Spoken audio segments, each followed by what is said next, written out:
Radio for the masses. Headline edition, July 8, 1947. The Army Air Forces has announced that a flying disc has been found and is now in the possession of the Army. If the game is rigged, change the game. Game changer.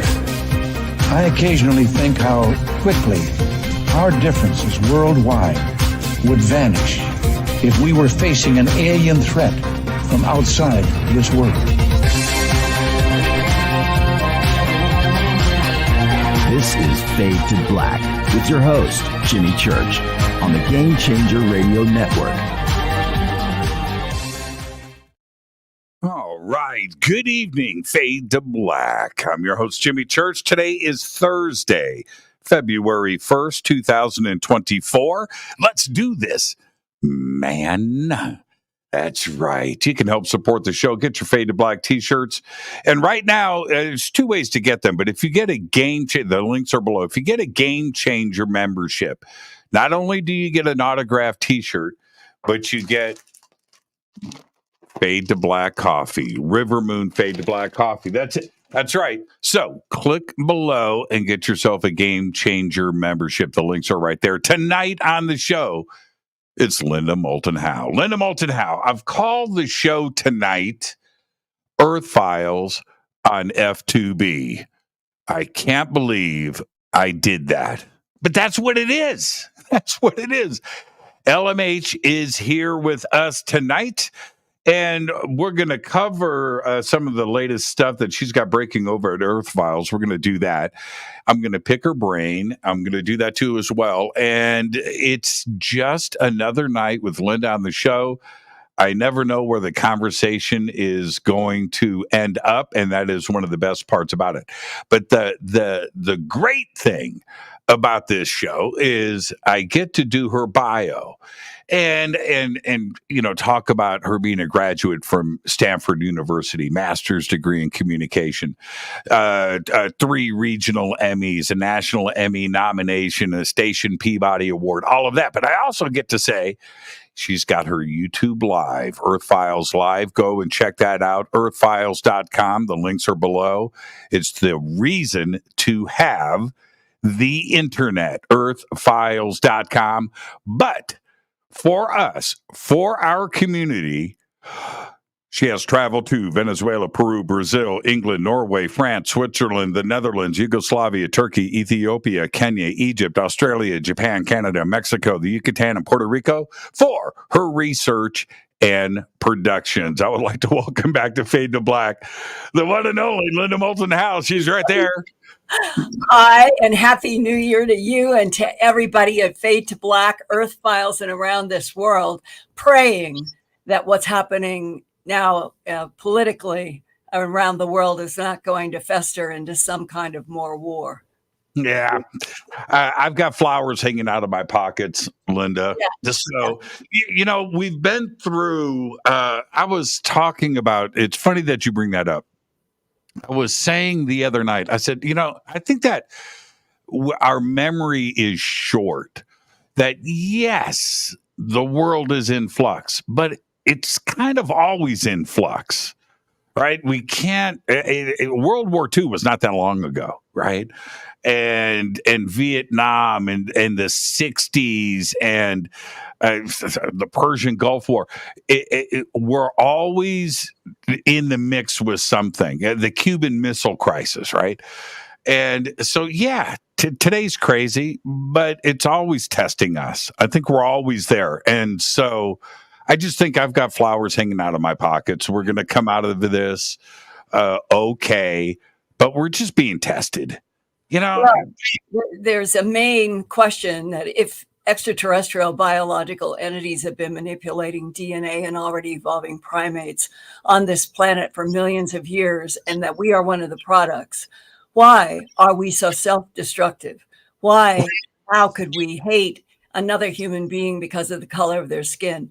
This is the part of this equation about what kind of planet are we on in what kind of universe, and what is the genetic manipulation goal for? It's time for us. Right now, we're like 21 years old and still partying in college. At some point, we have to graduate school and get serious about life. And I think that's where we are. You know what I mean? We've got to just get over the hump and start growing up. The party's over. We've got to get serious about this planet and respect of others and borders and all of that stuff. We've got to become Earthlings on Earthfiles. That's what we've got to do.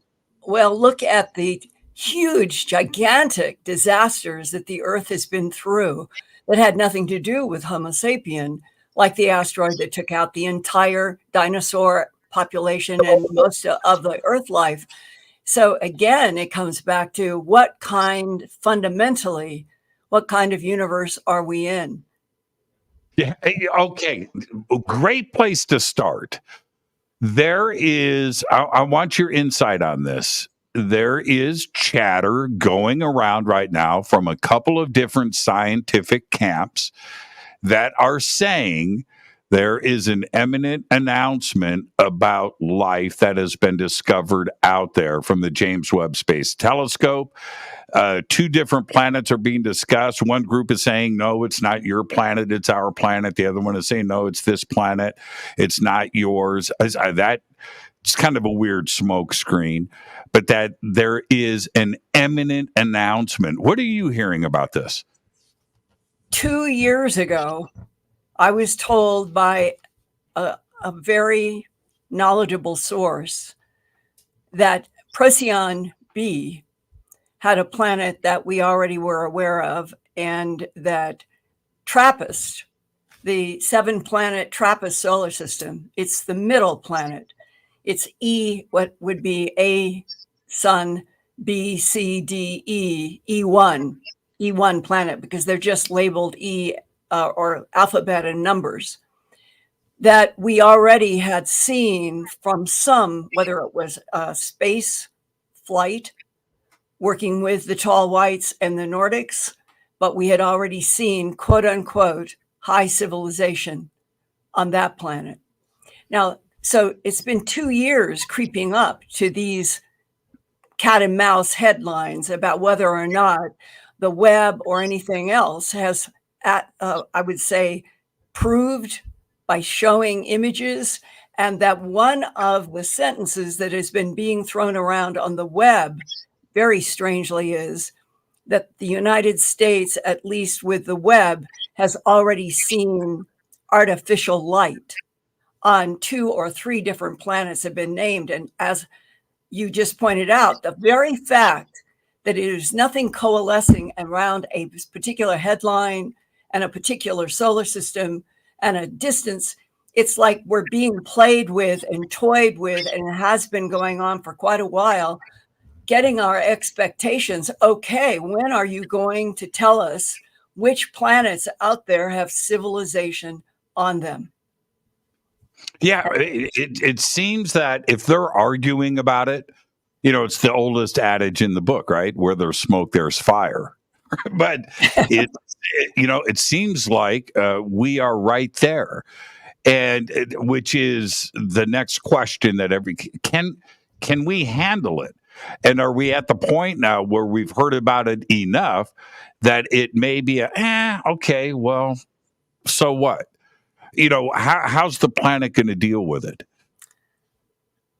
Don't you fundamentally feel like if there's ever been a time that Homo sapiens sapien wants there to be something else besides Homo sapien, it's now the Earth is getting sick of human manipulation and the problems with wars and all of that. It seems to me if there are non-humans who fall into the category of being spiritual and at least strict, as the tall whites have been described by Charles Hall, who worked at Area 51S4, where they are supposed to have by treaty a large underground establishment that is underground, and they stay there unless they're coming up for meetings or to do something, and that their very description of having a desire to see humans and humanity grow up and look at each other as beings, fellow beings. And if you did, you could not pull guns and bombs and strafe humans. But it continues to happen, making me wonder, well, when we are introduced to other high civilization, high being a relative term, meaning that they at least have electrical or light or craft, that what are we now on Earth to each other? Personally, I can't think of any other time in my lifetime that has been as scary as it is right now. You bring up a really good point, and which is this. The Earth would suddenly become smaller, right? I mean, the things that bother us today. You mentioned skin color. I said borders, right? These things become insignificant. Right? That there is another, you're right. I think that we are starting to get maybe a little bored with dealing with ourselves. And that if we turn around and now we've got a relationship to build and work on that is off planet, then suddenly the shift change happens here, right? Where maybe turmoil is just stupid and we've got something else to deal with. And I had a real discussion 2 weeks ago with a real physicist, a nuclear physicist. I said, sir, if there is the unthinkable and there is a launch of a nuclear missile and it's coming for the United States, what is the best thing that anybody could do? And he said, fill up their bathtub with water. And I said, well, what do you mean? And he said, well, that's you keep nuclear reactors in water. If you have the ability for 2 weeks minimum to stay in a bathtub filled with water, that's when the radioactivity would be the worst. And H2O is a separator from the radioactivity. Now, at one level, you can laugh and say, oh, climb into a bathtub for 2 weeks with water. Nobody's going to do that. But there's this, as soon as everybody has that reaction, the sobering aspect of this comes setting in, that I have not been alive on Earth when it felt like a nuke attack is more probable now than any time ever before. And that the tall whites and the Nordics are supposed to legitimately be worried about it and that they are trying to help. This is coming from people who are working in military, who are working in political positions, from people in the human abduction syndrome. This has been a theme now for at least the last 4 or 5 years, that the Earth may undergo the release of nuclear weapons, as insane as that is, which is going to affect the entire planet, all life on the Earth, and that this is in a bad way. And this is why the tall whites, allegedly working with some Nordics, have communicated with our government that they are trying as best they can to prevent that from happening. But just think about this. I've had a legitimate discussion with a physicist about what would you do, headlines, TV, radio, in blank time, a nuclear missile is going to hit Los Angeles. We aren't being educated for this. No one is being educated. And where I'm headed is, we're not being educated about what to do in something as serious as nuclear war. And we are not being educated about the existence of other intelligences that are in our own solar system and far beyond, who may be the only threshold between us and eradication by our own stupid weapons.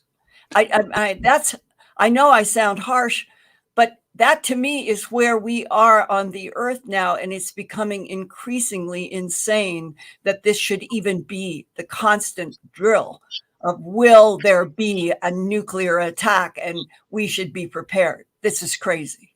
Yeah. Well, I do have an unused jacuzzi tub in my bathroom, so I guess Fill it up. Yeah, fill that baby up, get it ready.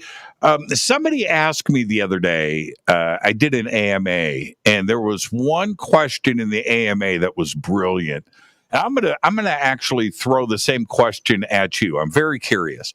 And the question was this: Jimmy, if you could be invisible, where would you go? Now, and so I said, I'm curious. No, wait a minute. Well, okay, you know what I said? I gave two answers. I said, Area 51, right? You're invisible, right? You get to just, go around and say Area 51 or Edward or Lockheed, right? Like right there.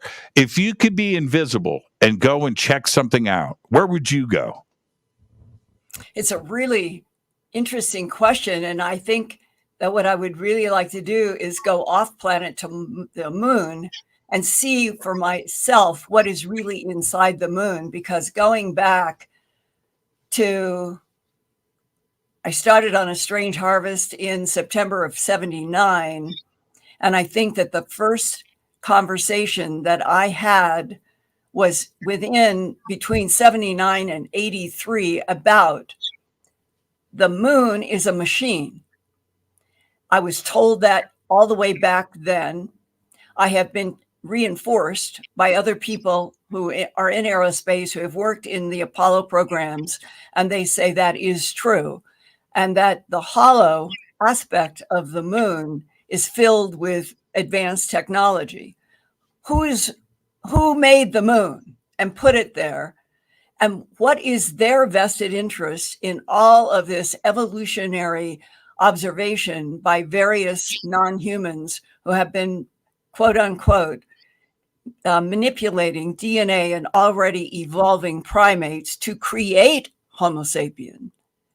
And all questions and mysteries about the evolution of Homo sapien have been answered in a project called Project Garnet by our government. We are some subject to something that is not human. And that's why, coming back full circle, why are we so self-destructive? Why is it that we war with each other so easily? Linda, how would you sneak around on the moon being invisible wearing a spacesuit?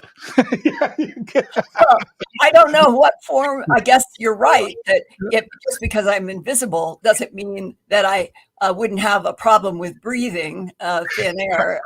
I grant you that, yes. So bad. I am very curious about it because I have heard so many different facets. If we were allowed by an independent group of astronauts who went and took cameras, and we had a really 60 minutes full, here's the inside of the moon, that's one thing. But we're living in an age where the government and the power brokers have been working overtime for so long to keep humanity completely blind, deaf on all of it. And that's why we're in a classified reality. We've been in a classified reality since World War II, and we need it to be declassified so we can grow up with what is the relationship of our planet, our solar system, to other very advanced intelligences, which I understand that they can do Alcubierre warp drive. They know how to do the point-to-point travel, that 50 light years in seconds or minutes is something that they can do, which then also relates to these increasing headlines coming from a variety of universities and scientists, all the way back to Michael Talbot and Bud Hopkins, that we're in a holographic universe. And if we're in a holographic universe, it is being projected. It is being projected by someone in some way And that then means that not only is our planet sort of like a theatrical production, but the entire universe has some interactive theatrical role in terms of its interaction with life and consciousness. And now on Earth, Meta wants us to put on these technical apparatuses that will disconnect us from starlight, fire, trees, flowers for real. And it would put the human population sitting in dark rooms and wearing shields in order to see all kinds of alternative realities. And there's something about this moment. It feels as if something really important and fundamental to the evolution of the spiritual side of humanity is truly being countered. I think something very, very serious that's not being discussed is going on. And I think that all humanity really needs to wake up. We are not the only life form. It's crazy to have had that be the classified reality that we are still the only life form in this huge universe.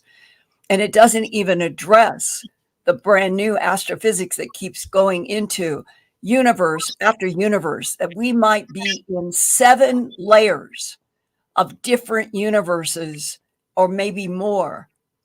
And that we continue to be kept dumb and blind by people who have a vested interest in humanity not evolving is the only thing I can conclude. And I'm definitely not on that side. I would love to see fellow human beings get the whole truth, get over the shock, and have it apply to living on this planet with each other without war. That seems to me to be the ultimate goal of the tall whites. It's so funny to me how we all know, most of us, that violence is wrong. Yeah. Right? Yeah. We know this. Why the friggin' amnesia all the time? I don't know. And I was saying the other night, I had Adam Apollo on the show last night. We were talking a little bit about this, but I said, you know what, all of that other, that stuff freaks me out. You know what really freaks me out? That there are boardrooms on this planet where marketing people are sitting around tables with Excel spreadsheets going, we need to sell more bullets. I know. That's crazy. That's crazy. It's insane. It really, really is. Yeah. We need to sell more missiles. Just like, oh, man. Going over to, now you're going to be with us next week at Conscious Life Expo. Conscious Life. And I get to hang out with you and introduce you. We're going to do panels together. We're going to do all of that stuff. We're going to have a lot of fun. But I do want to talk a little bit about what you're going to be speaking about at Conscious Life, and we'll swing back to that. But I was over, where I live now. I'm out here down the street from. Yeah. And I was watching. It was called Starflight 1 or something. It's a movie with Lee Majors from 1974. And about this passenger jet that leaves the Earth's atmosphere, right? But you know what was interesting about the movie? I actually watched it last week. Is mission control, right? So they're taking off, and they do a cut screen, and it says Palmdale, California. Center of our universe. right. I'm like, man, not too far from the mark. But anyway, yes, I've got Lockheed down the street. I've got Edwards Air Force Base, and I just took James Fox on a tour, and we went out and did a bunch of filming and went around. But it's all right here. And I go over to Earthfiles. And I look at this headline that you have, and everybody just go over to Earthfiles. And if you don't have a subscription, it's easy enough to get and head over there and do this. But is this headline from January 31st, which was yesterday, it says, does Edwards Air Force Base Detachment 3 have ET implant removal programs? And I'm thinking, man, what? That's down the street. I stopped and I thought about that. If there's a place where that's going on, it's Edwards.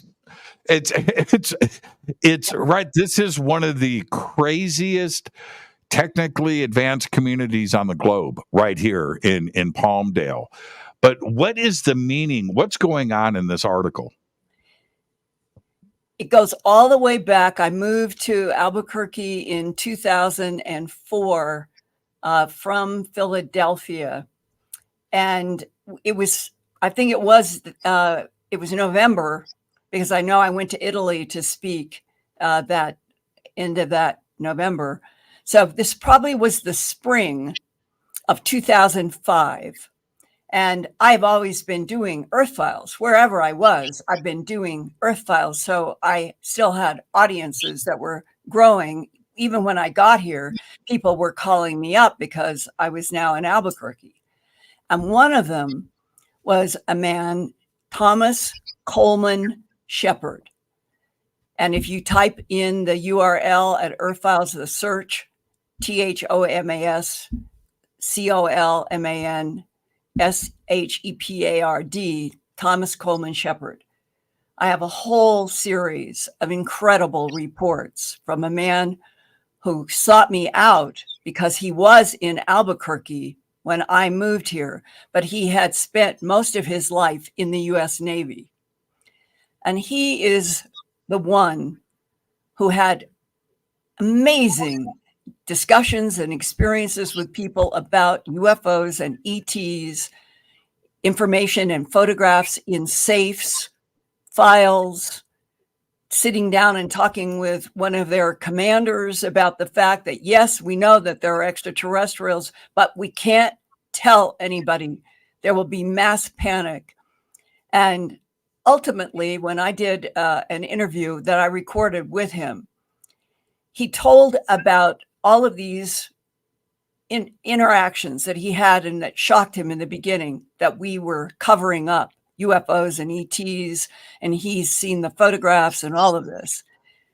And he ended up on a mission where he was back in the United States on the East Coast, and he gets a summons from whoever was the head of the division that he was in. And the man basically said to Thomas Coleman Shepard, you're doing a lot of talking, and you shouldn't be. And Thomas Coleman Shepard said, but we've got photographs. I've seen the photographs, and other people have talked to me, and I've seen a disc come right out of the water, right next to one of our ships. I'm standing there, and this huge craft comes up. And the commanding officer talking to him says, I'm here to tell you, you are to keep your mouth shut. And that's when Thomas Coleman Shepard asked the question that everybody should be asking. Well, when are we supposed to be told the truth? And the answer from that senior officer was, quote unquote, never. That is the world we are in right now, with all of these skirmishes that are going around about Senate or House subcommittee hearings, in which what? I'm talking about a backlog that goes, I'm thinking right now of Leonard Stringfield, who wrote an extremely important book called Situation Red. And I was fortunate enough in the 80s to meet Len Stringfield at conferences. And in one, he invited me to his house where his wife and some people were, and I was introduced. And then I got to go with Len to a big office that he had with a lot of file cabinets. And he walked over to one of the file cabinets and he pulled out essentially a document. And he said, I want you to understand what I know for a fact, that we were shooting at UFOs. We were experimenting with strong microwaves out of white sand.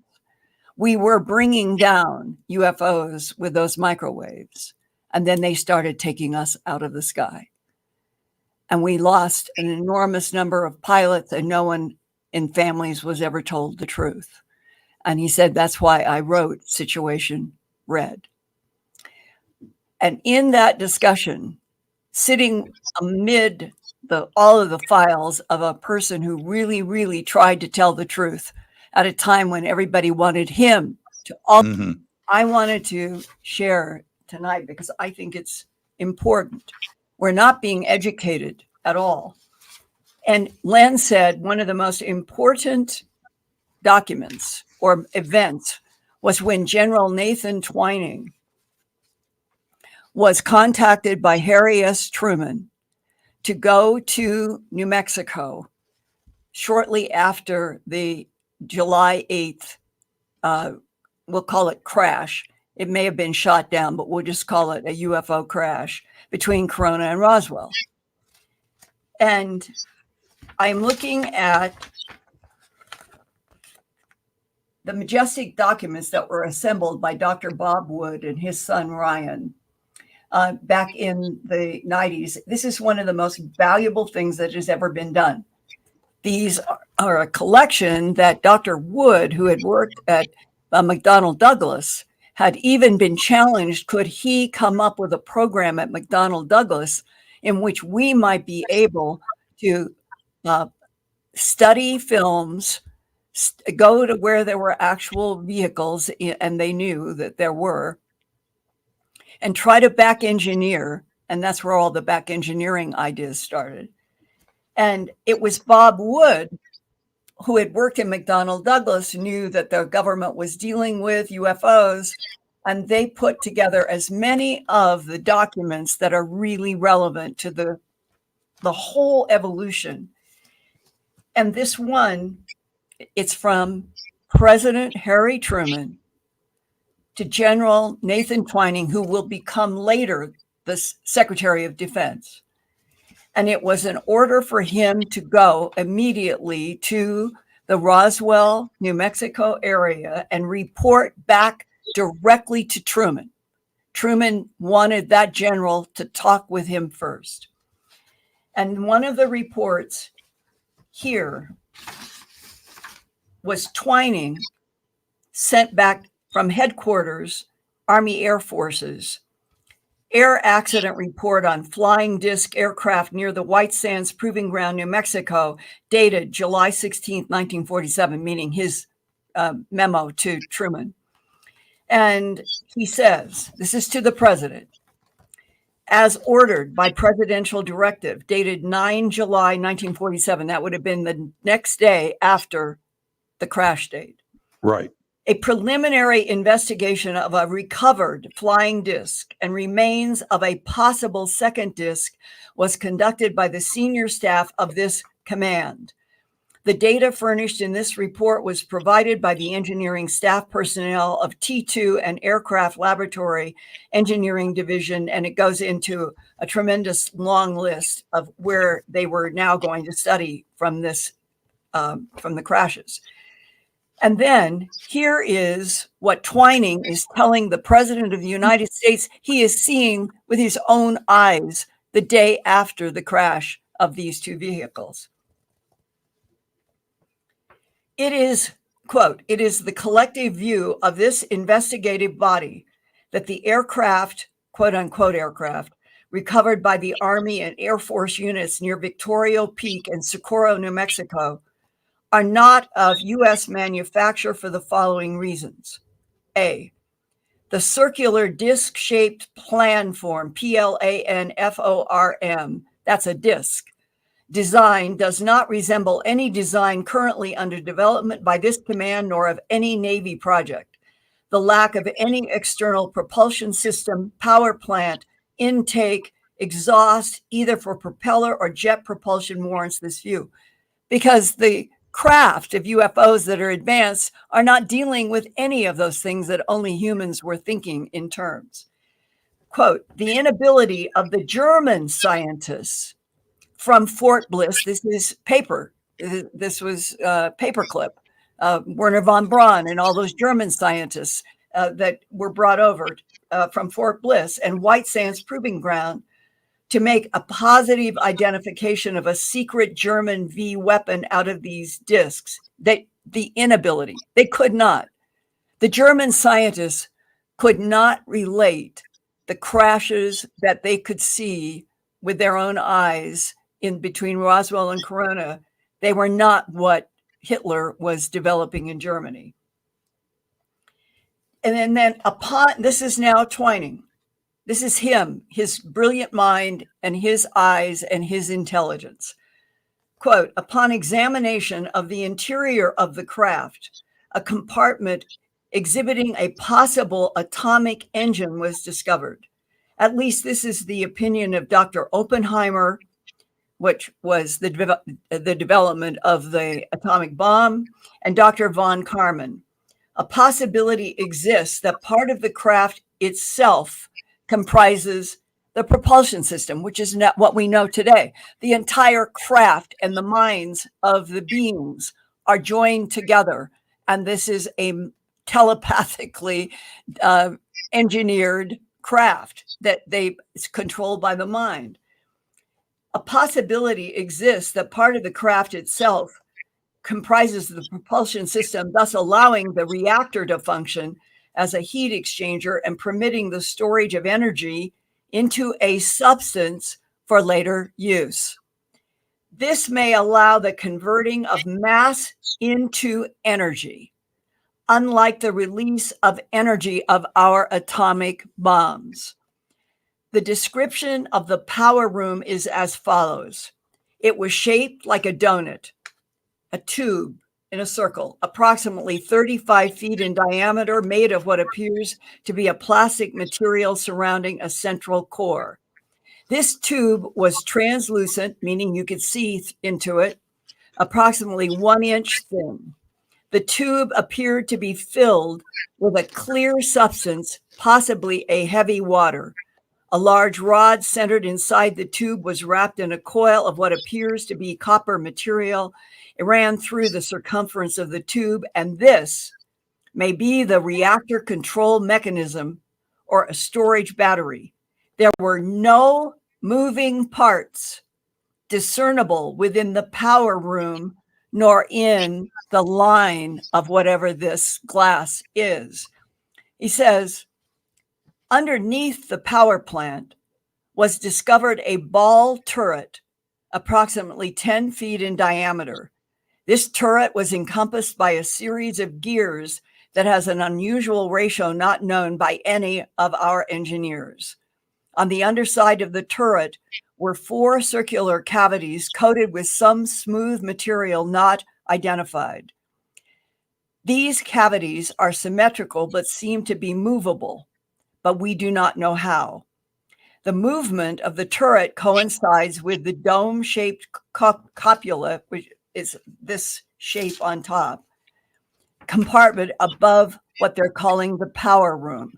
It is believed that the main propulsion system is a bladeless turbine similar to current development now underway at AMC and the Mogul project, which were secret projects related to UFOs. A possible theory was devised by Dr. August Steinhoff, a paperclip scientist, and others, that this somehow draws the oxygen from the atmosphere and by an induction process generates an atomic fusion reaction in a reactor. The air outside the craft would be ionized, thus propelling the craft forward. Coupled with the circular airfoil for lift, the craft would presumably have an unlimited range and airspeed, and this may account for the reported absence of any noise and the apparent blue flame often associated with rapid acceleration. I have said for years that the most important color of light in UFO sightings is a cerulean blue. I've become convinced that that always had something to do with the propulsion of the craft. And this is in this document going all the way back to the 1947. Now, here is something that is so interesting. He talks about finding and identifying that there are keys that were like typewriter keys, and that they had symbols on them that they had no idea what it was. This is what our government was doing on July 8th and 9th of 1947. This is the real dialogue. They had bodies. They had Right. They were looking at a mechanism in which the entire craft and the propulsion system was some sort of a fusion design. And I'm sure you know this, but it's worth talking about Len Stringfield. In the beginning of Richard Dolan's book, in the preface, UFOs and the National Security State, Volume 1, he's got the first chapter deals with before 1947, right? And he talks about this military transport plane that's flying over the Pacific. And it's before the Air Force, right? So it's the Army Air Force. And anyway, so they pick up these objects on radar, moving a couple of thousand miles per hour. They look outside of the craft. There's like 30 guys on board of this plane, and they're all watching this. And this goes on for a length of time. This wasn't for a few seconds. This was, 30 minutes of contact with this. And they're following it on radar, and they're visually. You know who was on that plane and who was one of the witnesses? Len Stringfield. Yeah. And predating Roswell, and this is an official U.S. military sighting and report that is tied in with this. And Len Stringfield was one of the military personnel on that plane. What were the odds, right? And it makes you wonder if that put him on the path of there's something going on. Oh, no, that day in his house, in that office, with him showing me letters and documents, that was what he was fueled by. He said, we lost so many pilots trying to take the UFOs down. He said those words. And when you think about how all of this, if you go back through history, if we had been a species that had right from the beginning, I guess I want to use the word compassion. How could we have ended up with this kind of violence overriding everything, including the atomic bomb, at that narrow window? And I would love to ask the tall whites and the Nordics. You say today, or at least people say you have telepathic communication, that you would stop and interfere with a nuclear launch today. Why didn't you stop the atomic bomb in the Trinity site and the dropping of anything in Japan? Why didn't you interfere then? I would like to know what tall whites and Nordics would say to that. That is such a great question, but I'll tell you probably what the answer would be is that we would have to see we would have to see it for ourselves, that we would have to witness that. That's the only logical answer, that we would have to understand the destructive capabilities that we now possess. And as harsh as that may be, that's I don't know. I mean, why else? And then to not have anything else happen since then. But then we have all the atomic testing that went on in the world. Why was that allowed to happen? How many atomic tests, right? And what stopped it? What stopped it? This is another direct pilot in the military told me this story, that he was in a plane when they were going to do a hydrogen bomb test, and that his commander in the plane, they got into a discussion about what is going to happen. And the man talking to me was the lower rank.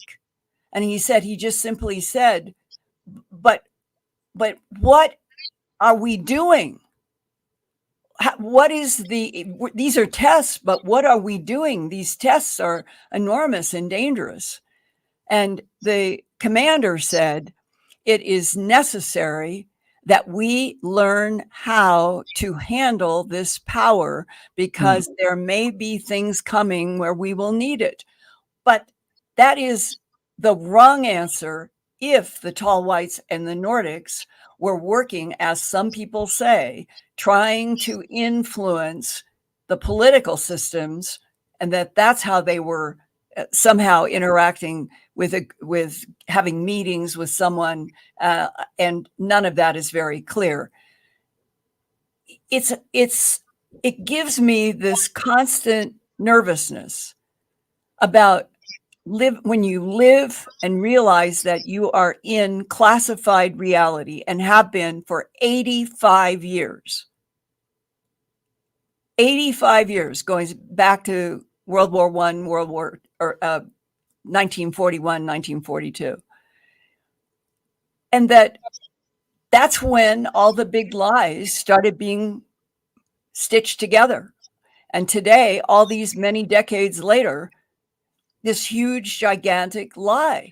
So we are an uneducated species. And this may be the most important moment in time for what's going to happen in the future. And we are not even capable of having a day-long Senate hearing, House hearing, and having real documents presented, real knowledge. Not that Grush and those, they're telling the truth. They're absolutely telling the truth. But what happens? As soon as Representative Burchett had that sort of short House subcommittee hearing, and David Grush and Graves and Fravor, the pilots, did a wonderful job laying out some things that were important. And you end up with headlines. I have one here about how Fitzpatrick in the Pentagon comes out and says that Grush is not telling the truth. And it's Kirkpatrick in the Pentagon who is not telling the truth. And it goes right to the sentences in Philip J. Corso's book, The Day After Roswell. It's exactly the same thing decades later, where Corso said that the inability for anybody to get the truth and tell the truth, it's been one of the biggest problems. And now we're repeating exactly the same thing over and over again. What is it going to take, Jimmy, to blast this or get it out in all of the truth? What is it going to take? I always picture, Linda, and we were talking about Edwards Air Force Base. I don't know how we went, but you're right.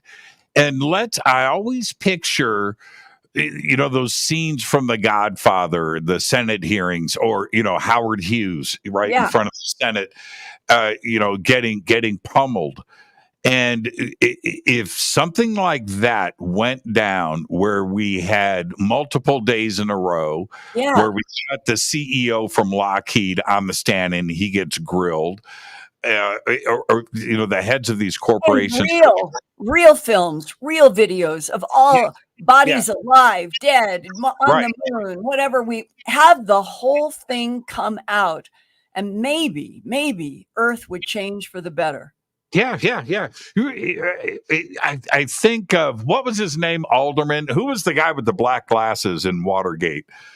I'm trying to think. Anyway, the way he got grilled, that's what we need, right? We need the Senate Intelligence Committee to pull in witnesses, not only of contact and engineers, but those that are responsible for reverse engineering and maybe some body storage and where this is going on and what you did with this material. That's what we really need. And until then, right? And don't you think that I appreciate the question, but don't you think that Burchett and everybody else in that subcommittee, they were learning stuff for the first time. They were briefed ahead of time, but there seemed to be both levels of shock and surprise, but also a certain amount of, okay, this is finally getting out.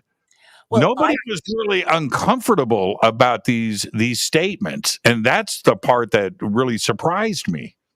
Well, I think that Representative Burchett and his colleagues, I think that they are really trying, very honestly, straightforward.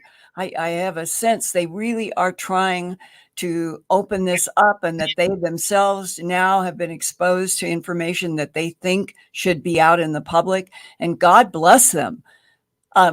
What I was addressing was that it isn't Representative Burchett or his colleagues that are causing the short. It's that the whole system is geared to clamp down. It's geared to, okay, we've given a token to having a hearing.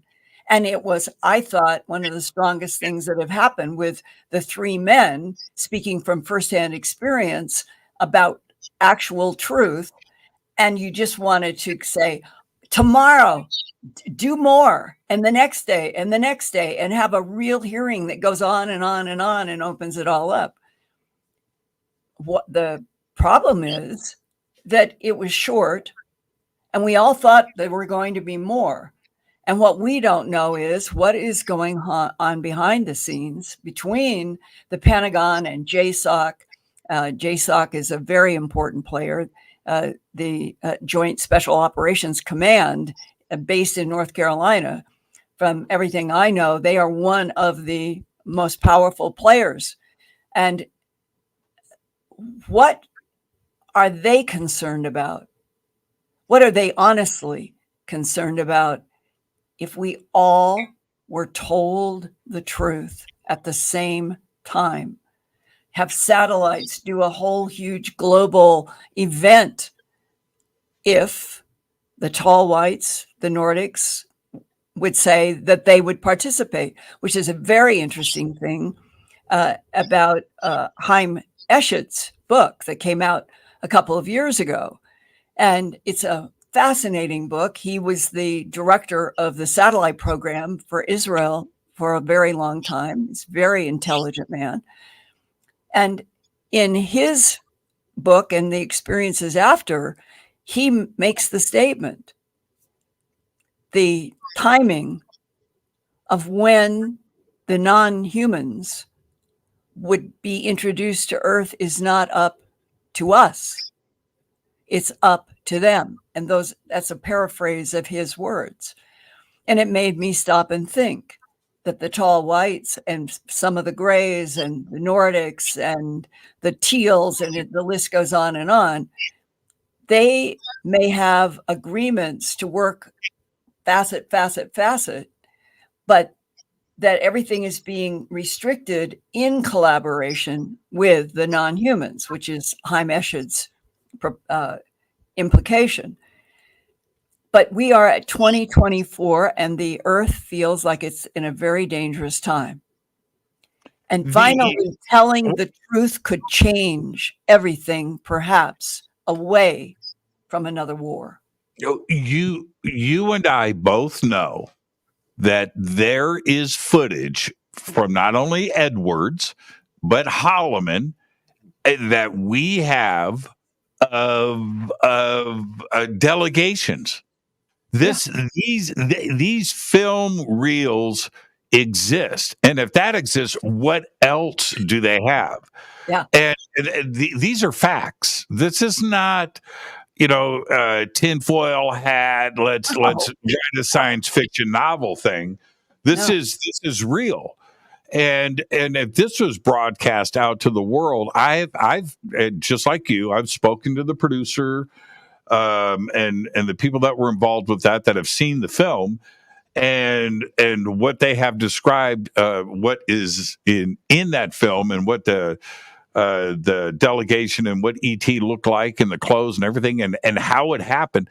That doesn't sound like psychosis speaking. No. This is somebody that saw the film, and this film actually exists. And if that's there, people want to know, right? Where's the crisp and clear? Well, they have the crisp and clear.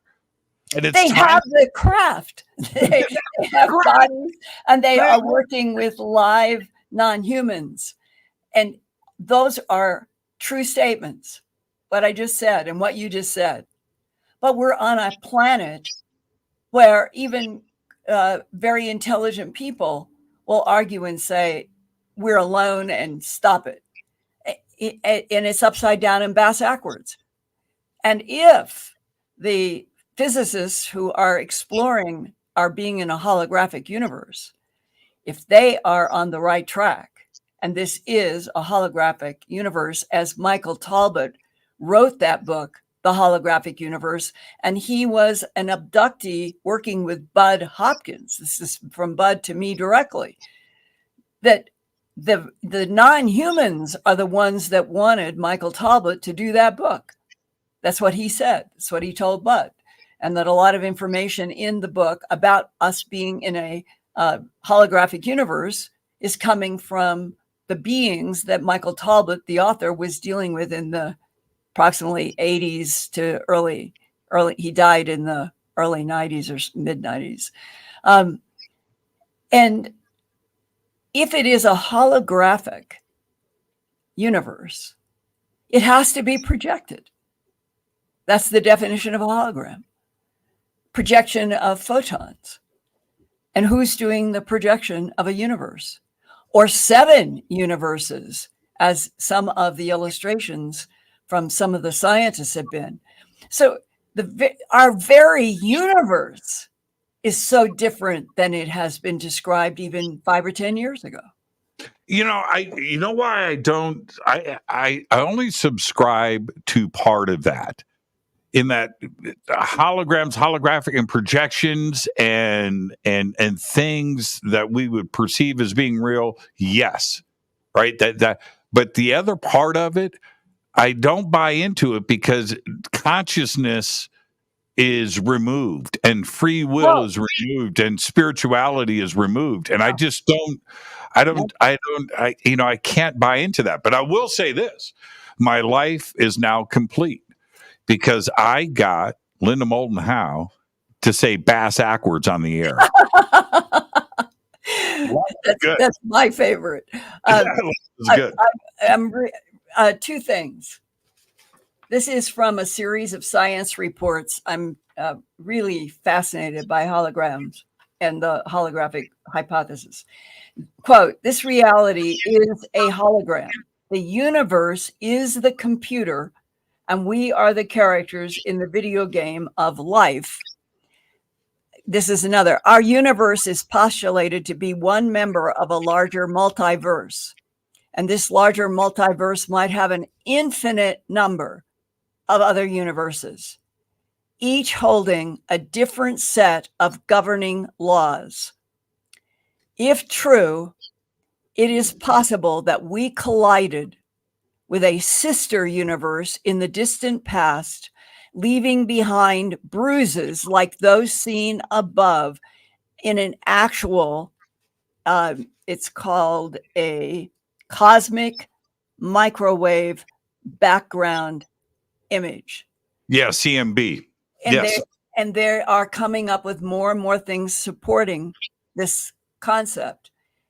And the idea that it reminds me of that interview I think I've mentioned that I did with Roger Penrose. It was in 2018. And for some reason, when we connected and we're getting ready and I'm turning on the recorder, what came into my mind was start by asking him, what is your perception, your concept of the singularity that started this universe?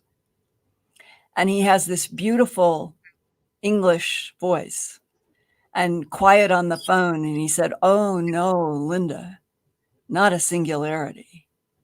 This is an infinite cycles of time." And at that moment, in that first minute, in that interview with Roger Penrose, I just remember feeling this switch in me. My God, the idea that infinity is the true game board. And that does something to you.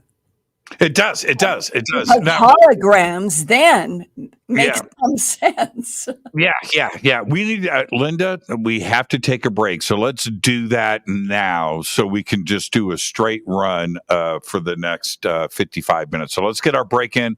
Our guest tonight, the one and only Linda Moulton Howe. When we come back, I'm going to find out what she's going to be talking about at the Conscious Life Expo. Stay with us. We'll be right back.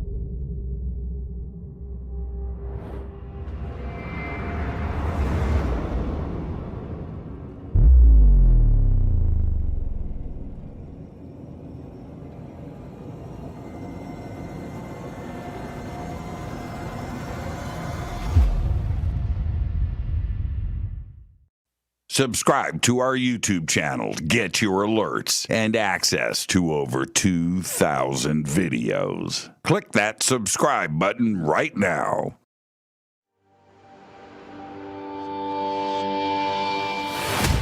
My job is not to preach.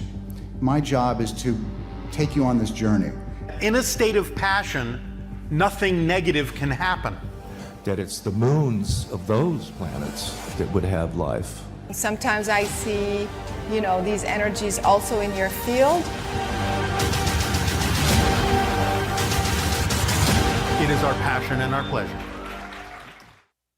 Go to jimmychurchradio.com and get the Fade to Black official podcast. 2,000 episodes, all of them commercial free for just $2 a month.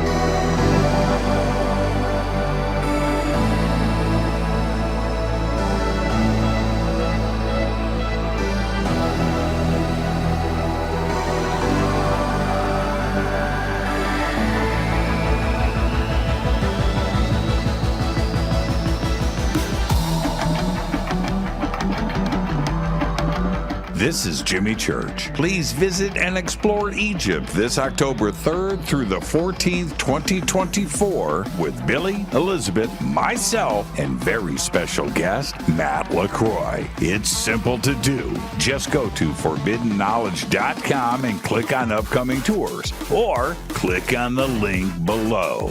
We'll see you there. Watch Into the Vortex on Gaia TV. It's Fade to Black for the screen. Simple to do. Go to Gaia.com, search Jimmy Church, or click on the link below.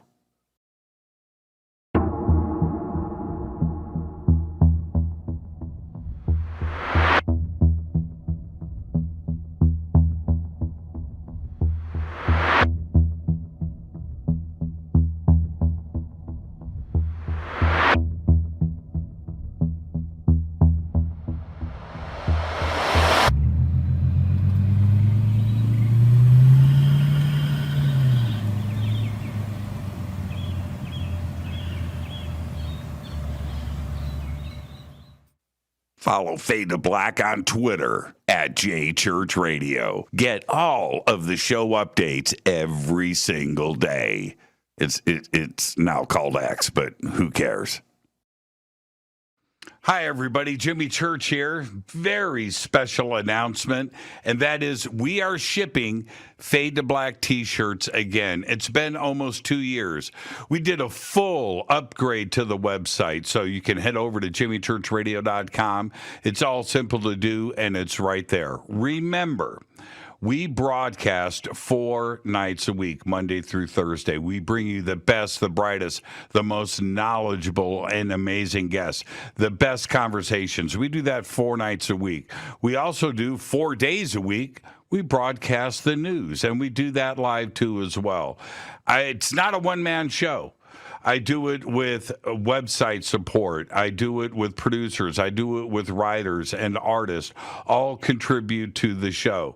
The best way to help support what we do here is with the Fade to Black t-shirt. And you can get your Fade to Black t-shirt one of 2 ways. First, go to jimmychurchradio.com, order a shirt. It's really that simple. You're going to get a tracking number, it's going to get shipped, and it's going to get autographed. The second way to get a shirt is with a Game Changer membership. Now, the Game Changer membership not only includes a free t-shirt, but you get a private email to me. You get unlimited commercial-free downloads. You have full access to the website, and everything includes free shipping, and everything is autographed. So help support the show. Get your Fade to Black t-shirt today. The links are below. You can just go to jimmychurchradio.com, and it's right on the website. So there you go. I'm Jimmy Church, Fade to Black. I'm so excited that I just have one thing to say. Go Packley Tappy. Go to jimmychurchradio.com and become a Fadernaut. Get a membership. That's right. Everything is commercial free. You have access to downloads, and you get to call yourself a Fadernaut. River Moon Coffee, makers of the Fade to Black blend. Truly the best coffee on planet Earth. Just visit rivermoonwellness.com or their Amazon store. It's all simple to do. You can check out the Fade to Black blend, the Game Changer blend, or any of their Black Moon Wellness products. It's the only coffee I drink. It is the best, and it's Doc. Again, rivermoonwellness.com.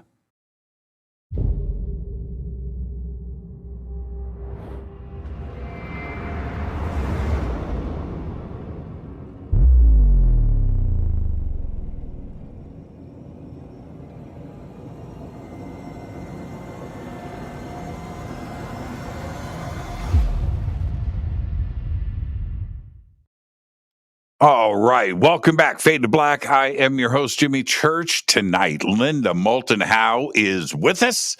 She's right here. She's right there. And she's going to be joining us once again this year at the Conscious Life Expo. And we've got a bunch of events that we're doing together. We've got our luncheon. We've got 2 panels. She's going to be speaking. I'll be introducing her. And then she's also doing a post-conference presentation too as well. And now, and you can just go to consciouslifeexpo.com. The links are below. But last year, I was walking. It was about 11:30 at night. I'm walking down to go dance. And as I'm walking through, and I've got a group of people with me, I look over and there's Linda talking to some people. And I go and I grab her. She goes, Jimmy, no. I said, Linda, you're coming with me.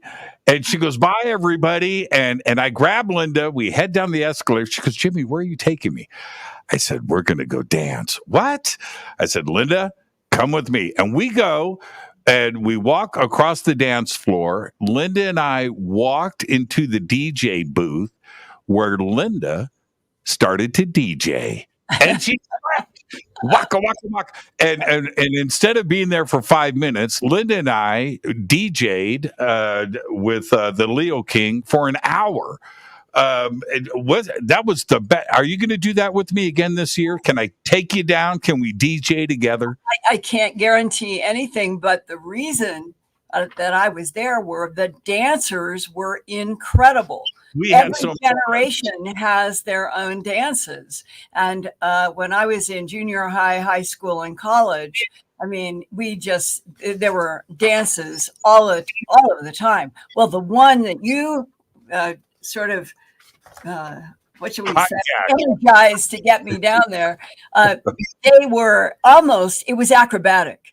I was watching people doing acrobatic movements with the music, and it was quite fascinating. So it was more than I thought that people were doing on dance floors. So much fun. So I was watching you. Look at the Leo King, David Palmer, and you were watching him scratch. And I saw the wheels turning in your head, and I looked at Linda. Linda puts her hand down and scratches and heard it. Went, oh, really? Yeah, the sound in the microphone is what you're talking about. And they were doing it in rhythm. Yeah, it was a whole new sound aspect to watching people dance. Yeah, it was so much fun. What are you going to be presenting in PostCon? I'm doing 2 heavy-duty presentations, and they on Friday, which is I think the 10th, I am doing, and I've chosen to do this because I am in my 82nd revolution around the sun. I don't feel like I want to let go of life at all. I would like to go another 82 and 82 and 82 forever. But because I have done work that most people would not touch in the animal mutilations, and I feel that it is one of the more important subjects to be understood. And there's a difference between people looking at it and thinking it's gory animals. It's not. It's bloodless, it's trackless. It's always been the pristineness that has been evidentiary. But there are now new developments, one of which I have in my hand.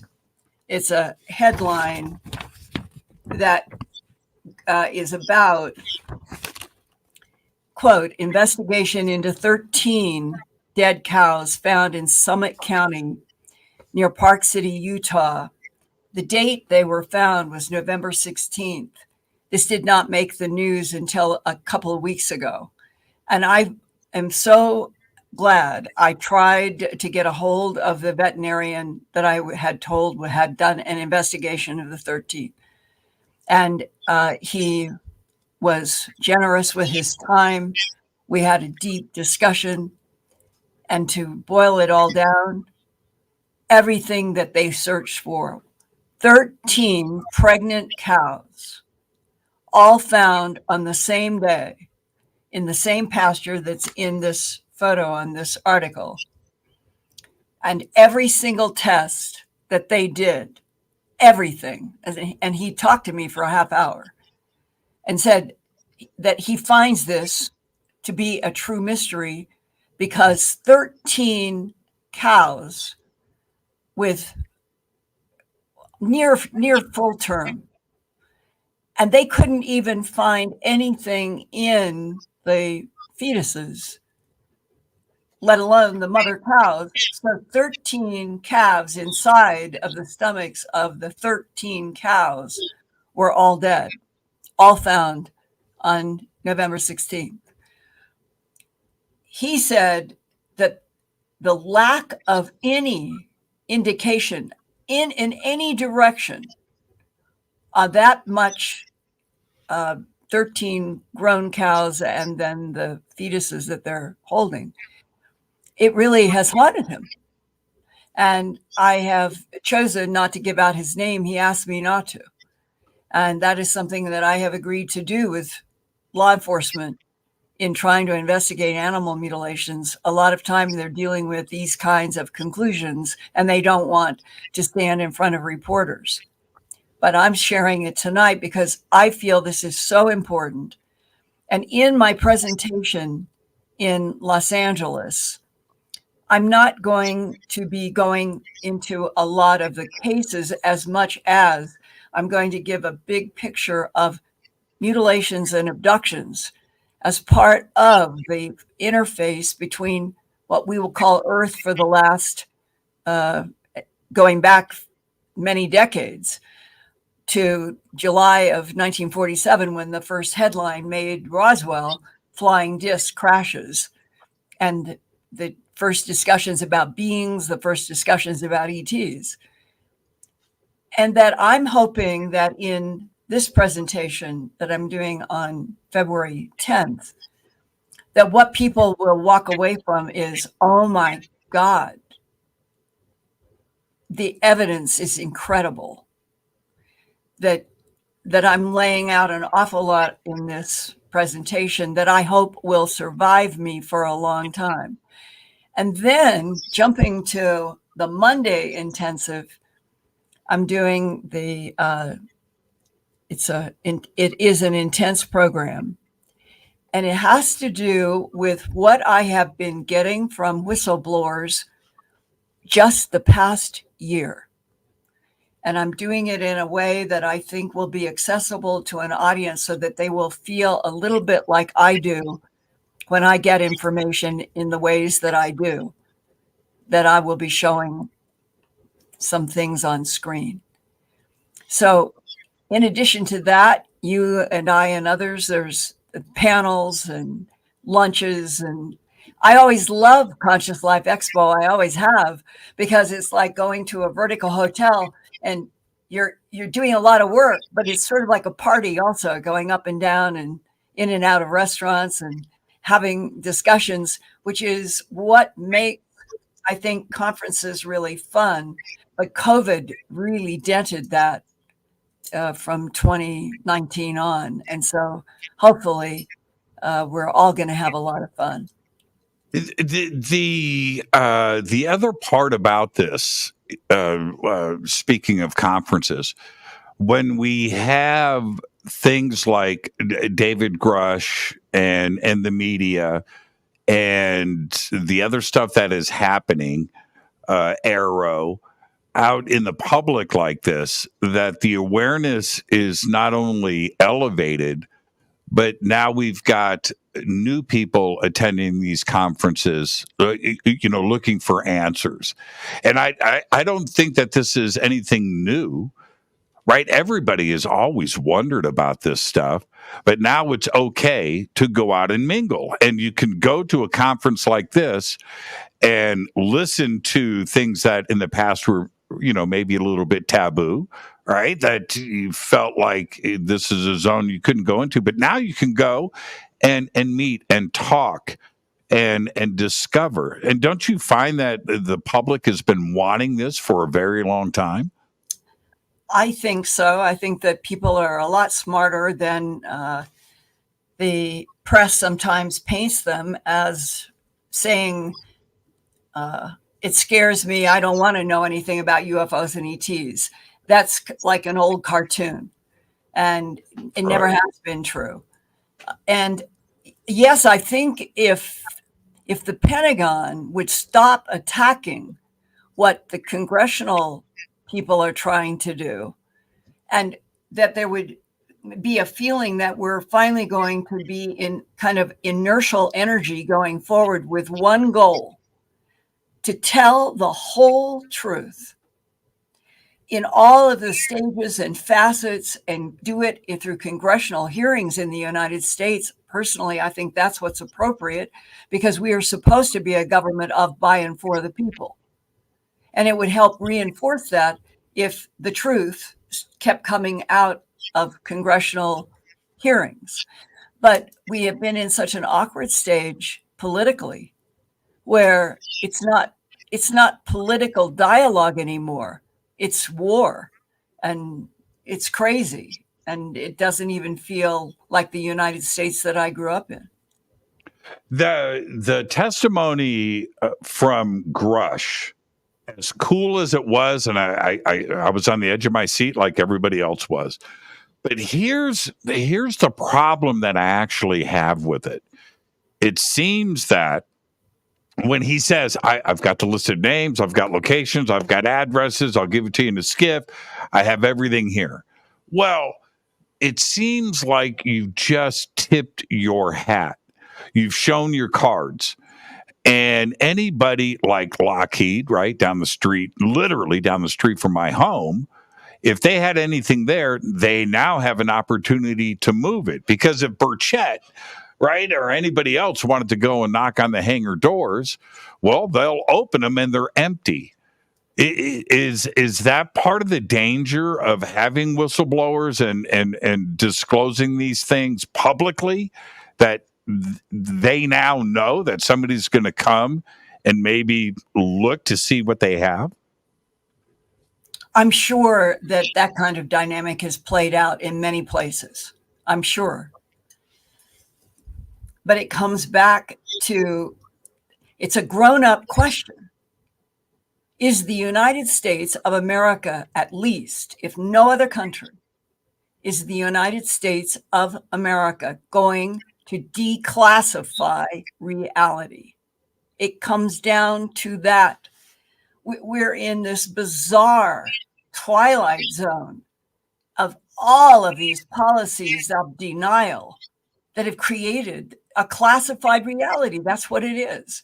The fact that skiffs they proliferated everywhere, and people have to go into these special little buildings and special little places in order to talk and do their work. This is crazy.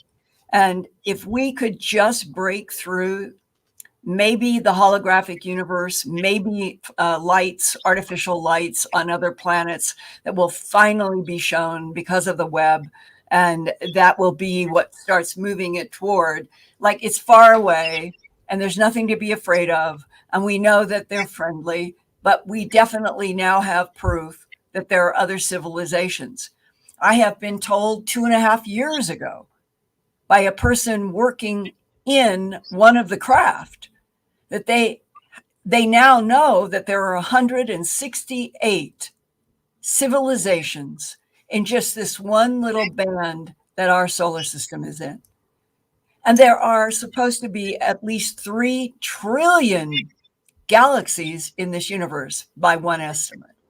And we're in one, and the Andromeda, and on.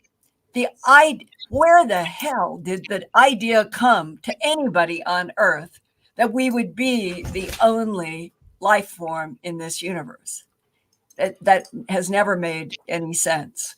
And when people give an argument, well, because of a variety of religious histories, well, to me, there's no contradiction in my own experiences in life where I've been saved several times from death by something. And that something to me is palpable and is part of the consciousness of the universe that I am in. And that it is as important or more important to me than food and water in many, many ways. This doesn't take anything from that. Other life, other intelligences, advanced or not advanced, it reinforces the evolutionary power of consciousness in something called a universe that may now finally be proved to be holographic, which then raises the ante even bigger. Where did these holographic universes come from? Well, and okay, so let's flip this the other way for a second, Linda. Let's say a planet in Andromeda, right? And the governments there go, okay, so there's this place over in the Milky Way, our neighbor. It's got life on it, but we can't tell anybody here that there's life out there in the universe. And that sounds like crazy talk. E.T. wouldn't do that. They are out there exploring the universe, and they understand. Why is it that we have to be kept from this truth? Exactly. It doesn't make any sense. It doesn't make any sense.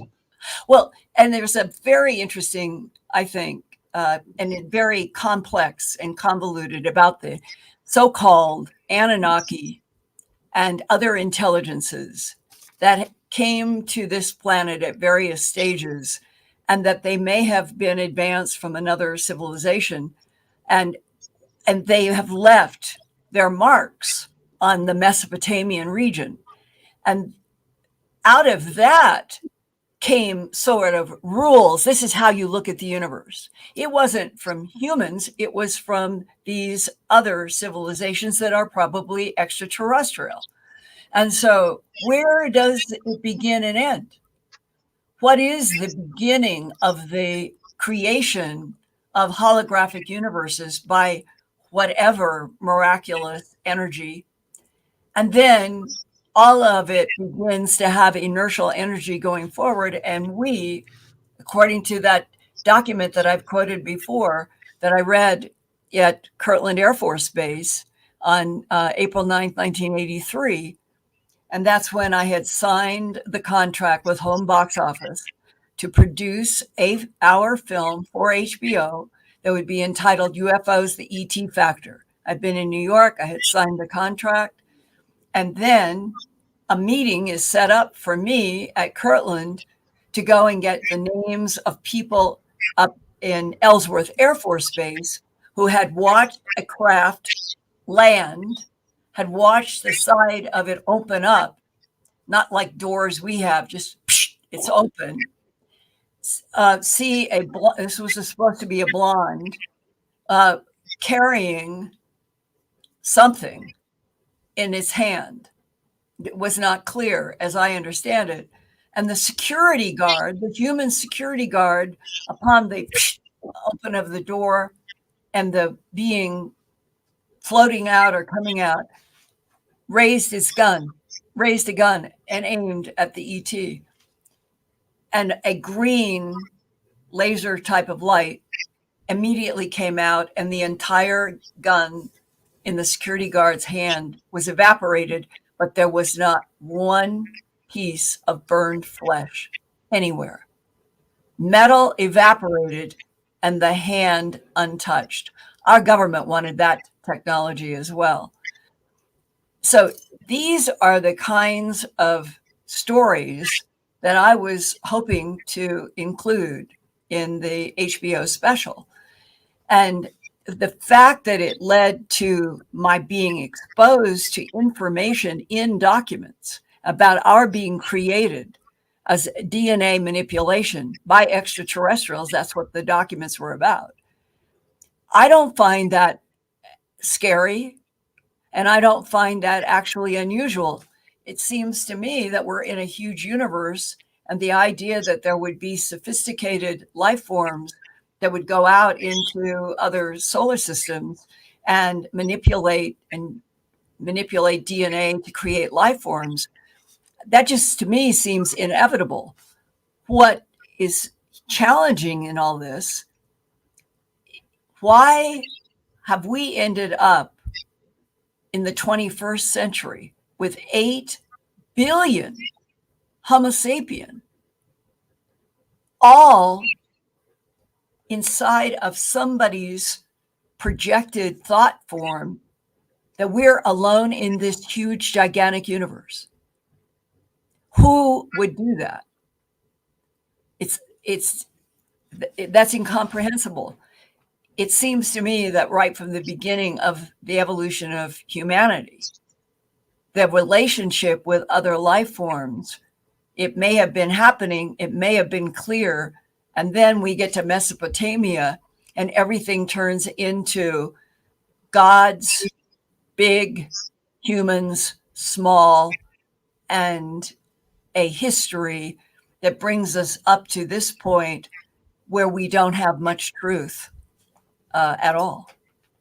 The idea, and I know I'm not the originator of this, but I'll tell you what scares the crap out of me, and what would really freak out this planet is if the planet was told, you know what? No, actually, we are alone. Yeah. That would be spooky. You know what, Linda? At that point, if that, then there's no reason to be nice. There's no reason to pay your bills. As a matter of fact, just do drugs and let's burn this sucker down, right? That's if you really want anarchy on this planet, you want things to get out of control. I love it. I love it.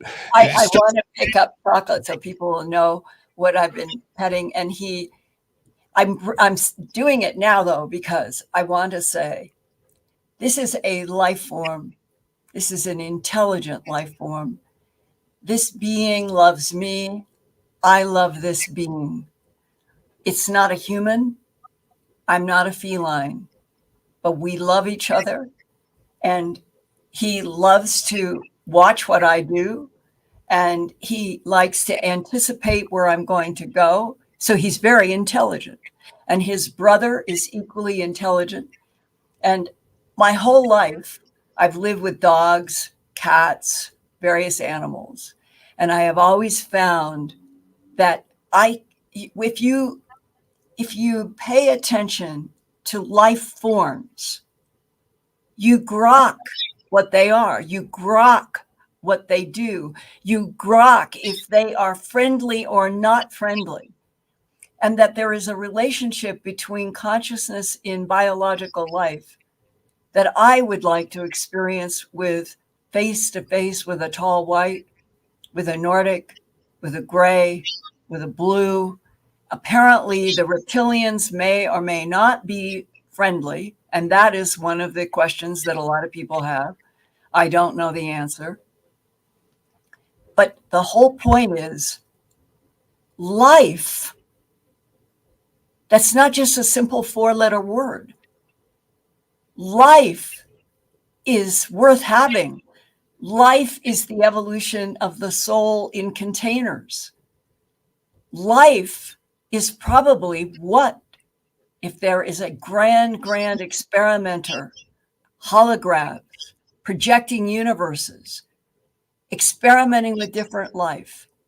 This reminds me of something I've talked about on my Earthfiles YouTube channel, but I think it's worth bringing up here because I really feel that one night I was thinking about these very things. Why are we on a planet where there is just so much war and hatred? It makes no sense.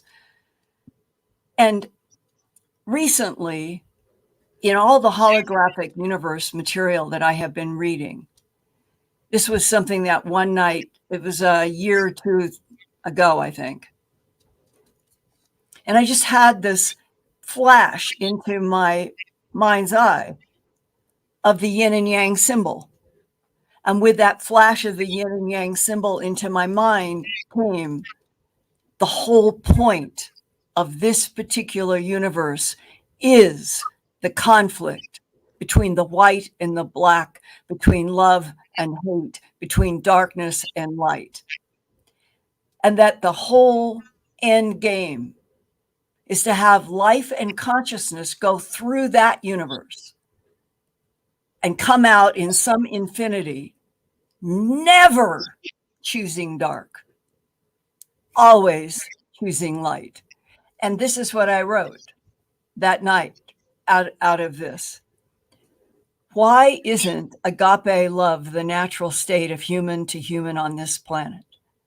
That's what the avatars were trying to accomplish. The avatars would be Buddha, Krishna, Christ, Muhammad, John Smith. But power and barter prevailed then and now. Power and barter. Does a cold, dark sea, as I have been told by at least one government agent, have a stranglehold on this particular universe? Because this is a holographic coliseum. And if it is a holographic coliseum, it was made specifically to pit the white and the black forever against each other in order for one huge higher moment of learning to take place. Never choose the dark. Always choose the light. And that is the way I truly feel now. Right. I love that. if the whole universe could be a coliseum. But what would be my answer to that is, why should we care? What would the difference be if it was holographic or 3D reality? What does it change with you and your cat? It changes nothing, right? It doesn't change who I am. But the problem, what about dreaming? What about an alternate reality? What about the physicality of things? I think of it as being an anticipation that something has the ability to create universes. Yes. And that to be able then to run a research project in a universe would be logical. And if it is holographic and projected, it is not a final reality. It is an anticipation of setting up conditions, changing those conditions, watching what happens, as Roger Penrose said, through the cycles of infinity, time, infinite cycles of time. And that it's hard to imagine, because we are always encountering matter. Right. We are encountering solidity, and it's hard to make that kind of, if this is all projected by something else and we experience it as solid, then my mind goes now to the new things that we are learning about, or at least I've been being told by people allegedly on starships, that if you're in a tall white craft, it is the perfection of Alcubierre warp drive. You are manipulating the entire fabric of the universe in front of the craft and in back of the craft. And you're making something that is like a hollow in the front and a hill in the back. And when you can control that, they can go 50 light years in seconds or minutes. That's a whole new relationship to the entire universe for me. I've been thinking about this a lot.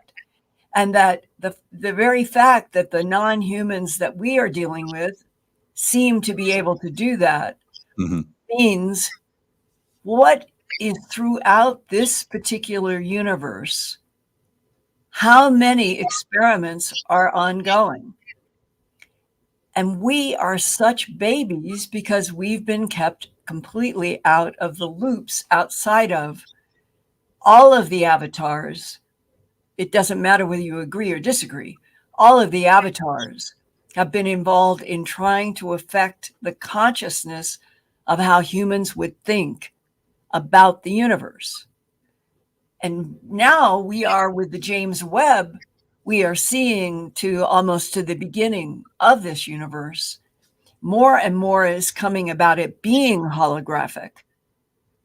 And that's where the idea that something is so absolutely mind-blowingly large and has the ability to experiment with in universes, that excites me. I want to know a lot more about that. Put the ETs that have been on this earth and drawn, and the abductions and animal mutilations, and put it all in that context. And there must be a million experiments going on everywhere. And that if we could just have this whole planet make that gear shift, that we are one life form of so many, it could change the way we look at each other and behave.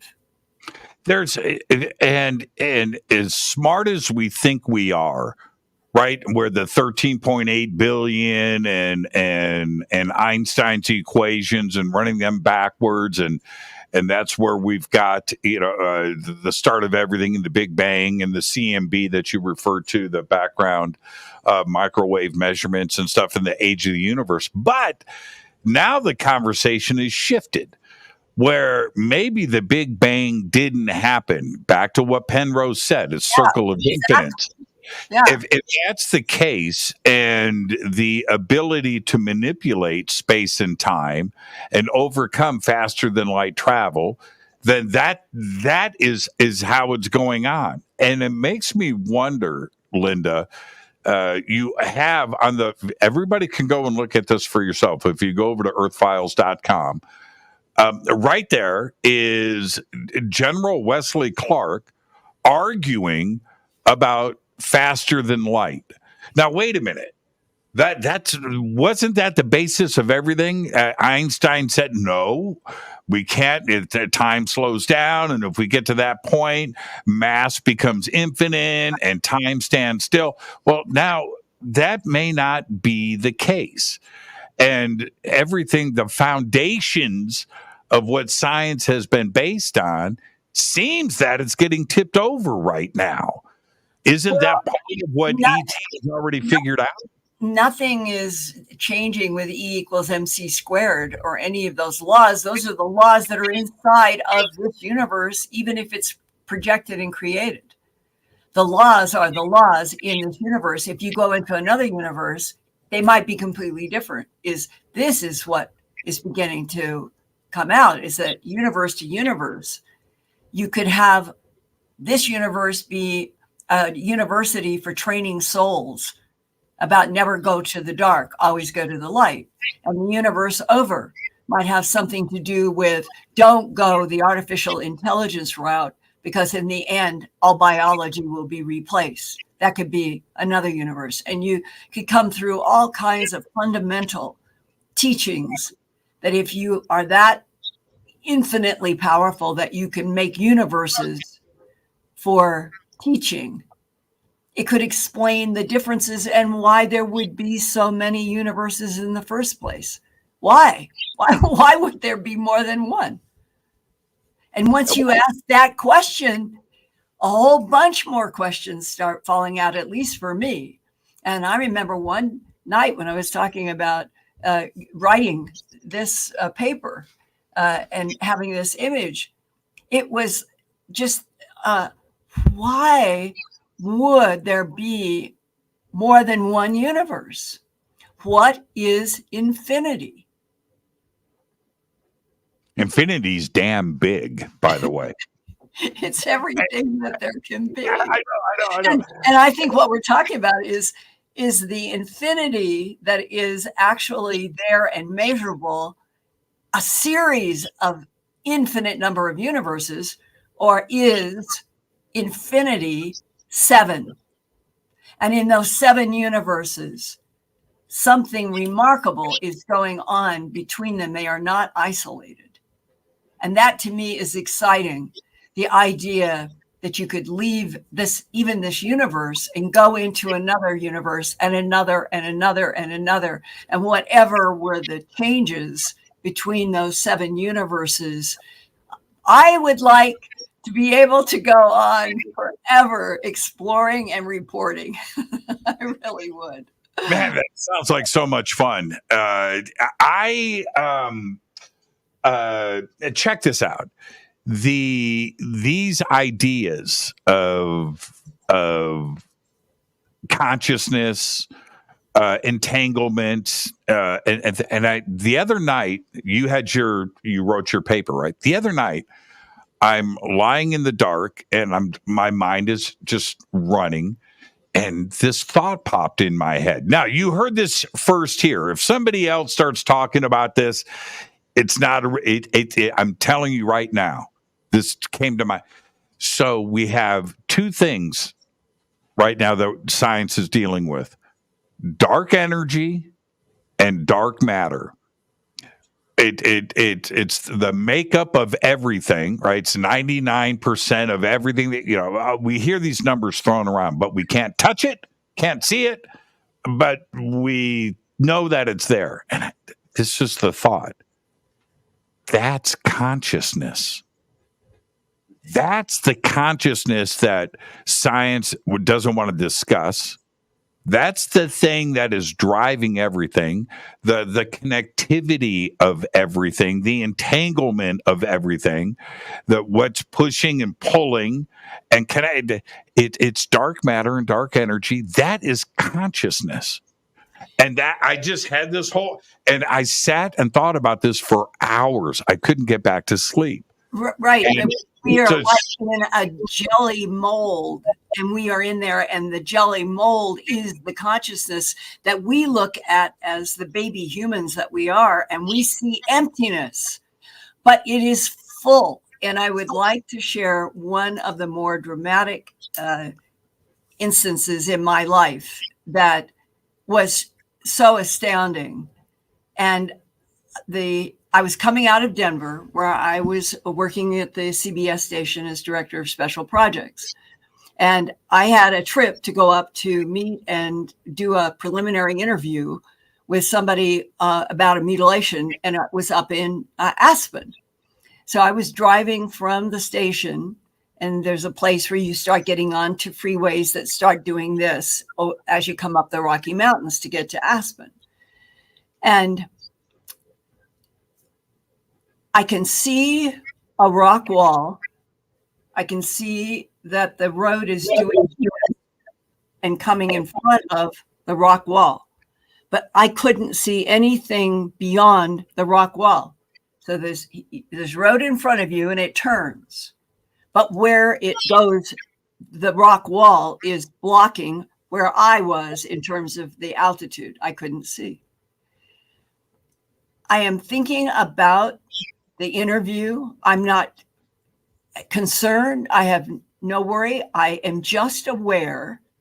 Something made me aware that I couldn't see where the road was going. But it was a mild thought. And I'm thinking, and all of a sudden, a thought voice, neither male nor female, but as clear and loud as if I were yelling in your ear. Pull the car to the right now and stop. Just like that. And I did it. I did exactly what that voice said as almost an automatic response. And coming around the rock wall, a double semi truck must have been going 80 miles an hour in one lane. It's a 2-lane road. And right parallel with it was a big Chrysler kind of car. And the two are coming together around. And where would I have been? I would have been tossed up, eaten, and thrown over the road by either one of them. And when they went raging past, it sounded like, I never did see what happened. It sounded like something happened to one of probably the smaller car from the double truck. And I sat there in complete and total stun and gratitude. My whole life, I have had incidents like this, and I'm sharing this one because it was so instant, so dramatic.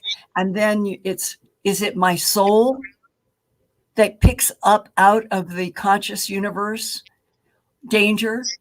Is it something else, the guardian angel that is part of consciousness? Does it become a sign to certain souls? I don't understand, but I know it happens. It's happened to me so many times in my life. And that was one of the most dramatic because of that thought voice. The thought voice knew in 10 seconds I would be crashed.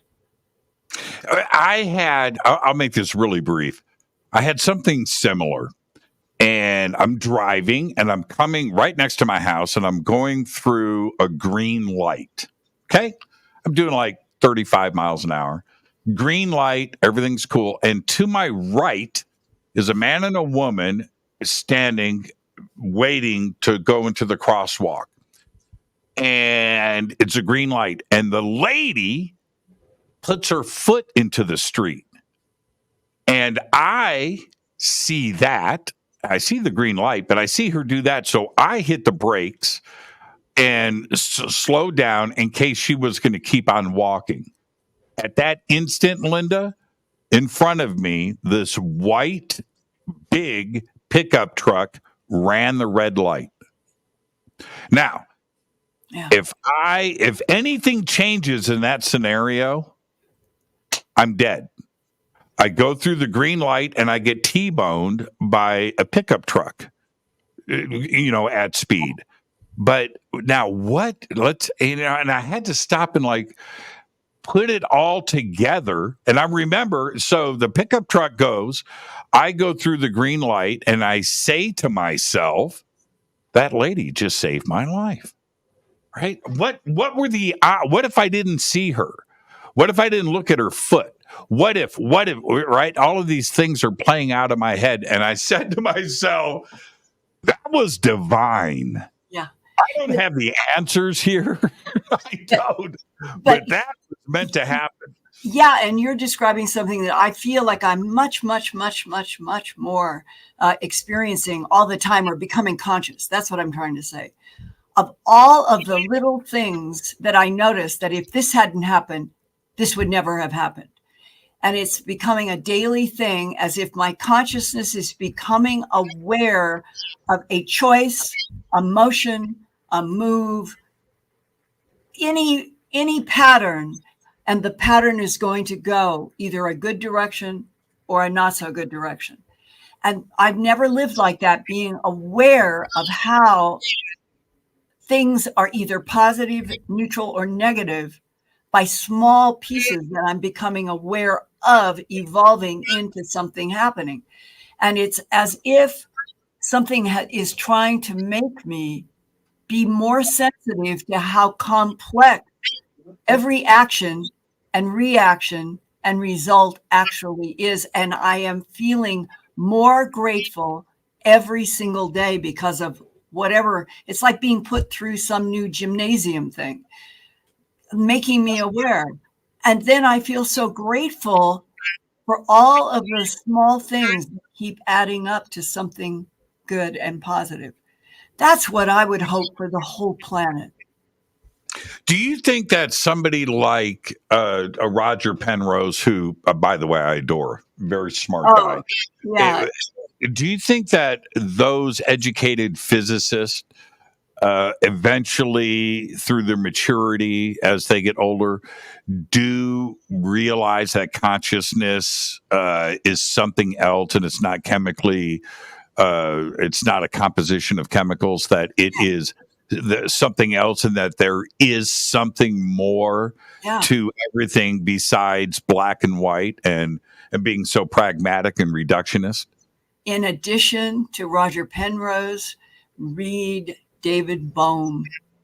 Bohm's work, that's what he did. I mean, he basically is looking at the whole, and the idea that consciousness itself is, that's what everything is. And then you start getting closer to the holographic universe as one big operation, and us not being able to understand where and how exactly we as entities are projected. We're having a hard time with the physical mechanism of it.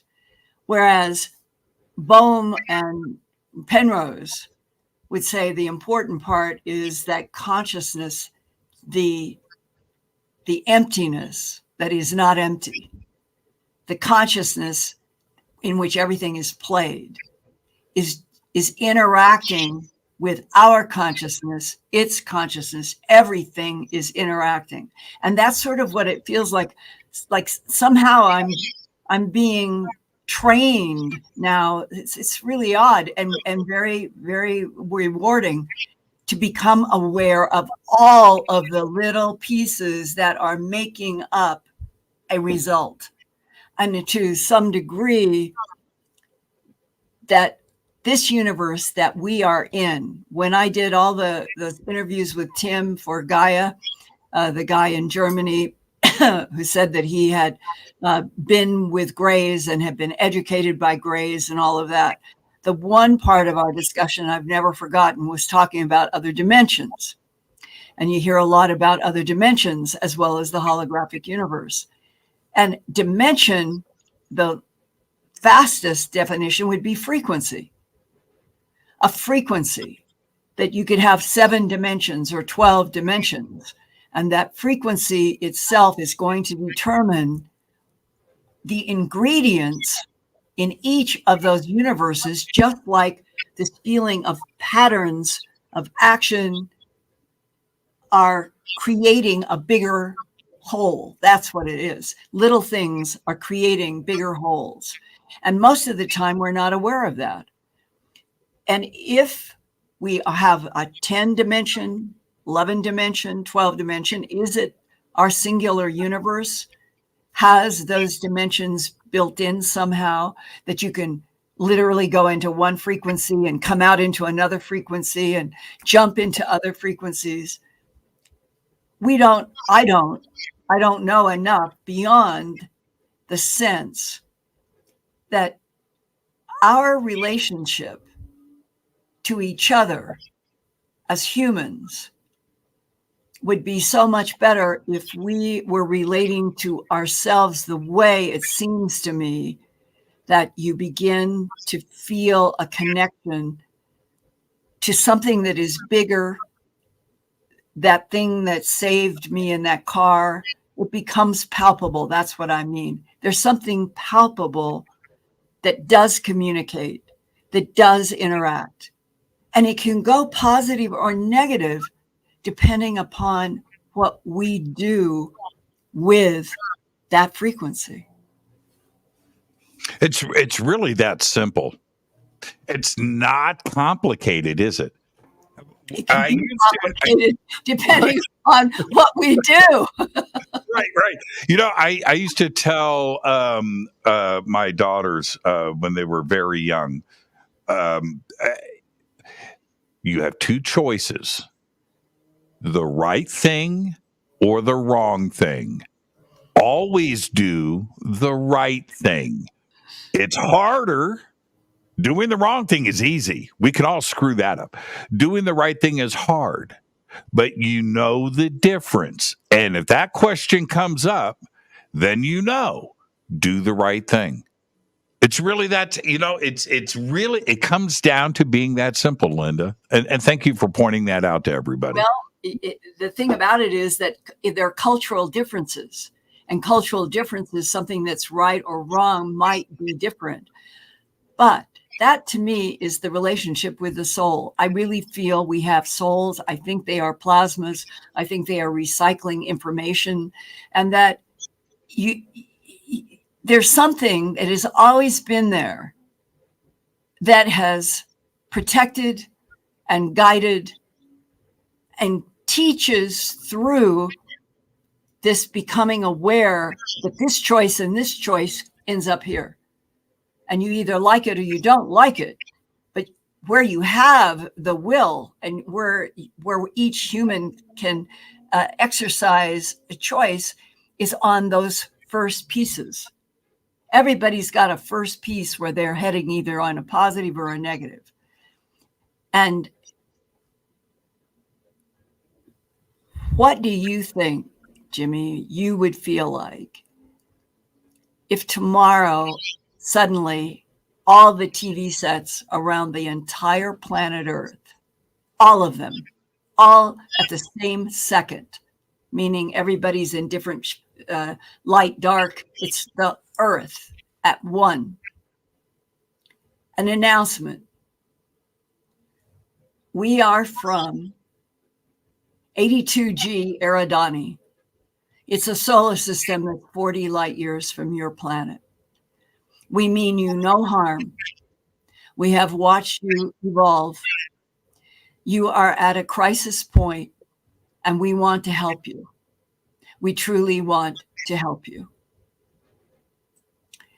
Are humans so worried about being ripped off that if such an announcement were made globally, that they would think it was a theatrical production to make money for a trillionaire?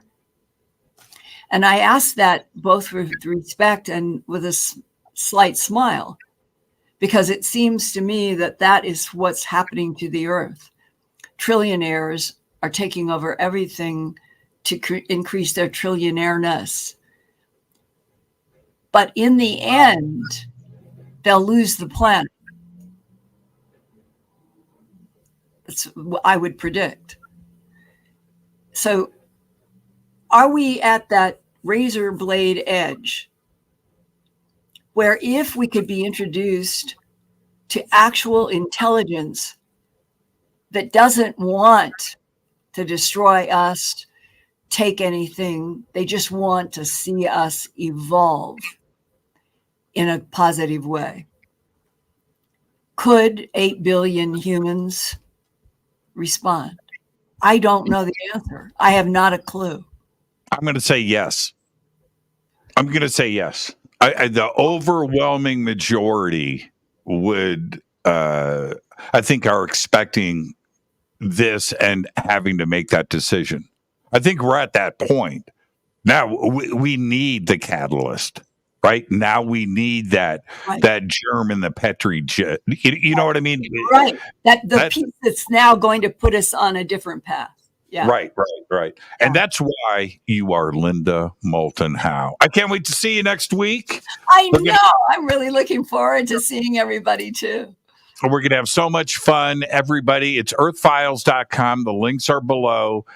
Come out to Conscious Life Expo, and you're going to see Linda and I running around together. Come on up, say hello, and go and get your tickets and look at the entire schedule right now over at consciouslifeexpo.com. Linda, safe travels out here, and champagne's on me, and we're going to go get you. And Wednesday nights, everybody go to Earthfiles YouTube channel. That's right. Linda, behave. I'll see you. Bye, Linda. Have a great night. Conscious universe. Have a great night, Linda. I'll see you shortly. The absolute best. Linda Moulton Howe. Again, earthfiles.com, consciouslifeexpo.com. The links are below, and come and hang out with us next week. And Wednesday nights, of course, head over to Earthfiles and Linda's YouTube channel. I'm your host, Jimmy Church. That wraps another great week here on Fade to Black. I want to thank everybody for hanging out with us, and have a great weekend. Be safe, be well, have fun. All right. Fade to Black is produced by Hilton J. Palm, Renee Newman, and Michelle Freed. Thank you, Bill. Thank you, Jonaside. Thank you, Dennis. Thank you, Kevin. Webmaster is Drew the Geek. Music, Doug Aldrich. Intro, Spaceboy, spaceboymusic.com. Fade to Black is produced by KJCR for the Game Changer Network, and this broadcast is owned and copyrighted 2024 by Fade to Black and the Game Changer Network, Inc. It cannot be rebroadcast, downloaded, copied, or used anywhere in the known universe without written permission from Fade to Black of the Game Changer Network. I'm your host, Jimmy Church. Everybody have a great, safe, fun, and amazing weekend. I'll see you right here on Monday. Until then, go Backley Tappy.